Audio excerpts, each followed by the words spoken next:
Manusia sering menangis karena banyak alasan, sedih, terharu, ataupun bahagia. Akan tetapi, seberapa banyak yang manusia tahu tentang air mata yang dikeluarkan? Air mata sedih dan bahagia ternyata punya rupa beda. Air mata secara ilmiah memiliki 3 asal-usul.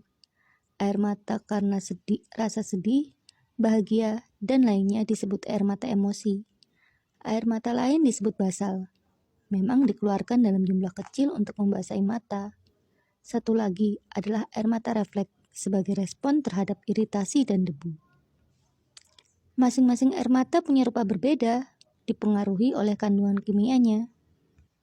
Air mata emosi misalnya, bukan cuma cairan garam, melainkan juga mengandung protein hormon, leucine, enkephalin, pembunuh rasa sakit alami yang dilepaskan saat sedang stres.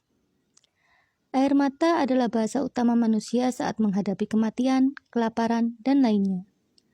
Menangis merupakan bentuk ekspresi dari emosi.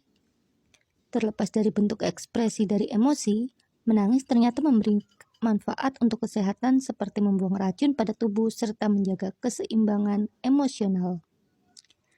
Terdapat beberapa alasan yang melatar belakangi kenapa seseorang menangis saat terjadi perubahan emosi.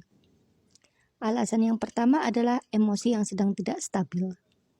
Saat seseorang sedang sedih atau bahagia, tubuh akan merespon dengan mengalami luapan emosi yang berlebih.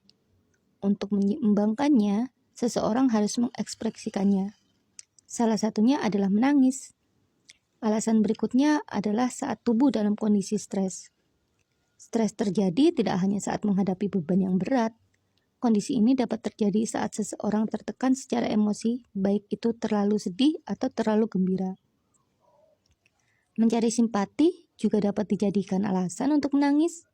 Kendati air mata sedih dan bahagia, terdapat perbedaan pada emosi yang dirasakan. Keduanya dilakukan untuk mencari perhatian, simpati, atau dukungan. Sebagai makhluk sosial, manusia membutuhkan dukungan dari orang lain saat terjadi gejolak emosi. Tidak hanya saat bersedih. Saat bahagia, seseorang membutuhkan orang lain untuk membagi momen bersama. Selain mencari simpati, menangis dapat terjadi karena faktor dari orang lain. Sebagai contoh, saat seseorang melihat peristiwa menyedihkan, membahagiakan, atau mengharukan, tanpa sadar orang itu turut meneteskan air mata meski bukan dirinya sendiri yang mengalaminya. Manusia yang memiliki rasa empati jelas akan seolah merasa berada di posisi orang lain, sehingga dapat merasakan emosi yang dirasakannya. Banyak orang yang hanya mengetahui tentang air mata dan sering mengeluarkan air mata namun tidak mengetahui jenisnya. Air mata refleks ini merupakan suatu bentuk untuk melindungi mata kita dari iritasi seperti angin, asap, atau bawang. Air mata emosional paling akrab dengan kita, karena setiap orang pasti pernah mengalami emosi baik setelah bertengkar maupun saat menonton film yang menguras perasaan. Intinya, mengapa kita menangis saat kita sedih atau bahagia? Jawabannya adalah untuk meredakan reaksi fisik yang meningkat saat kita merasakan kesedihan dan kebahagiaan. Menangis saat mengalami kebahagiaan atau kesedihan memang proses alamiah untuk menjaga keseimbangan dan kesehatan mental maupun tubuh kita. Oke Sobat Skater, sampai sini dulu yang dapat saya sampaikan tentang air mata.